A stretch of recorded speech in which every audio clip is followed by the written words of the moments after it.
ഞങ്ങൾ ഇന്നലെ ദേ ഈ ഒരു ഷോപ്പിംഗ് സെൻറ്ററിലോട്ടാണ് വന്നത്. എന്നെ ഇതുവഴി പോകുമ്പോൾ കാണാറുണ്ട്, പക്ഷെ ആദ്യമായിട്ട് ഇങ്ങോട്ടേക്ക് വരുന്നത്. എന്തൊക്കെ സാധനങ്ങൾ ഉണ്ടാവുമെന്ന് ഒരു ഐഡിയ ഇല്ല കേട്ടോ. ഞങ്ങൾ മെയിനായിട്ട് ഡ്രസ്സ് നോക്കാനായിട്ടാണ് വന്നത്. ഉണ്ടോ ഇല്ലയോ എന്നൊന്നും അറിയില്ല. എന്തായാലും നോക്കാമെന്ന് കരുതി വന്നതാണ്. എന്തായാലും കുറച്ച് പൈസ പൊട്ടുന്ന ഉറപ്പായിരുന്നു. അതിൻ്റെ ഇടയിൽ അയച്ചക്കുട്ടിയും പപ്പയുടെ ടോയ്സ് കണ്ടപ്പോൾ പിന്നെ അങ്ങോട്ടേക്ക് പോയി. ഗ്രൗണ്ട് ഫ്ലോറിലാട്ടോ ഡ്രസ്സുകളൊക്കെ ഉള്ളത്. അനുവേട്ടൻ്റെ ഡ്രസ്സ് സെലക്ഷനൊക്കെ ഇത് 5 മിനിറ്റ് കൊണ്ട് കഴിഞ്ഞിട്ടുണ്ട്. ഇനി എനിക്കും അയച്ചക്കുട്ടിക്കുള്ളതാണ്. സത്യം പറഞ്ഞാൽ 2-2.5 മണിക്കൂർ ഞങ്ങൾ കിടന്ന് കറങ്ങിട്ടോ.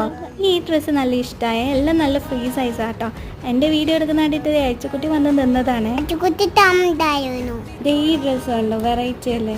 അയച്ചക്കുട്ടി ഇതേ അതിൻ്റെ ഇടയിൽ അവളെക്കാളും വലിയ തൊപ്പിയൊക്കെ വെച്ച് നടക്കുന്നുണ്ട്. ഇവിടെ ഒരുപാട് വെറൈറ്റി ഡ്രസ്സൊക്കെ ഉണ്ടായിരുന്നു. അതുപോലെ അടിപൊളി ജ്വല്ലറീസും ഉണ്ടായിരുന്നു.